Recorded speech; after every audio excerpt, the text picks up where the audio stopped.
नाजरीन, आज आलमी योम मज़दूर है, यानी मज़दूर के हुकूक़ की बात की जा रही है और हम मुल्क पाकिस्तान में इस चीज़ का जायज़ा लेंगे कि पाकिस्तान में मज़दूरों के हुकूक़ की क्या सूरत हाल है, कौन सी मुश्किलात हैं और पॉलिसी साज इदारों को मज़दूर को इस कौमी धारे में शामिल करने के लिए किन किन चीज़ों का इदराक करना चाहिए। जब हम मज़दूर की बात करते हैं तो आलमी योम मज़दूर तो 1886 में मुतारिफ़ हुआ। मेरे नबी अकरम सल्लल्लाहु अलैहि वसल्लम मोहसिन इंसानियत हज़रत मोहम्मद सल्लल्लाहु अलैहि वसल्लम ने 1400 साल पहले एक ऐसी रियासत मदीना कायम की जिसमें अमीर और गरीब का फ़र्क मिटा दिया, जिसमें मज़दूर और हाकिम एक दस्तरखान में बैठ के खाना खाते। जी हाँ, मैं मुआख़ात की बात कर रहा हूँ, वो मुआख़ात मदीना जिसमें लुटे पिटे मुहाजिरीन जो मक्का में अपना सब कुछ छोड़ के आए, उनको अंसार ने वेलकम किया और आप सल्लल्लाहु अलैहि वसल्लम ने एक सोशो इकोनॉमिक ऑर्डर डेवलप किया। उनकी उजरत में, मुलाजमत में, हुकूक में, हेल्थ फैसिलिटीज़ में उनको बराबर का शरीक किया और दुनिया को मैसेज दिया कि हैव और हैव नॉट का फार्मूला मज़दूरों के हुकूक की ज़मानत है। जी हाँ, कुरान मजीद में सूरह माऊन को देख लें, कुरान मजीद में वफ़ी अम्वालुहुम हक़्क़ुल लिस्साइल वल महरूम का मुताला करें, हदीस नबवी का मुताला करें तो आप सल्लल्लाहु अलैहि वसल्लम ने अल्लाह रब्बुल इज़्ज़त के अहकाम की रोशनी में अमीर गरीब के फ़र्क को मिटाते हुए मज़दूर की उजरत, मज़दूर की सेहत, मज़दूर के हुकूक का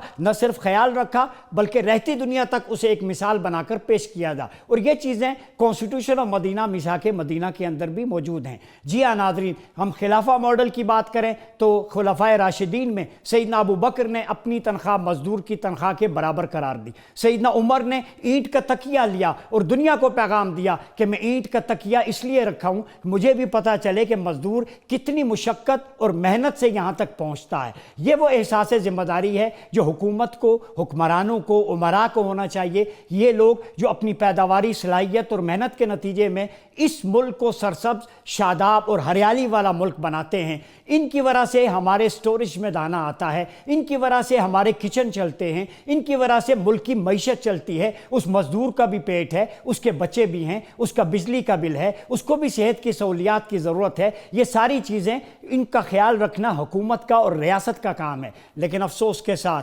अफसोस के साथ ये कहना पड़ता है कि आज जो सूरत हाल है उसमें शायर बबांगे दोहल पुकार उठता है कि मुयस्सर गोश्त की यखनी है घोड़ों को वज़ीरों के, दवा के वास्ते मज़दूर का बच्चा से सकता है। और आज ही के दिन किसी शायर ने मज़दूर के हुकूक की बात करते हुए ये कहा था कि मज़दूर रहा कासिर ज़ंजीर हिलाने से, जालिम को बनाया है मेहमान हुकूमत था। एक बार नहीं देखा खुशहाली को आँखों ने, 100 बार उठाया है एहसान हुकूमत का। और पत्थर की इमारत में मट्टी के मुजस्मे हैं, क्या ज़िक्र किया जाए बेजान हुकूमत का। नाजरीन, मज़दूर है तो हम हैं,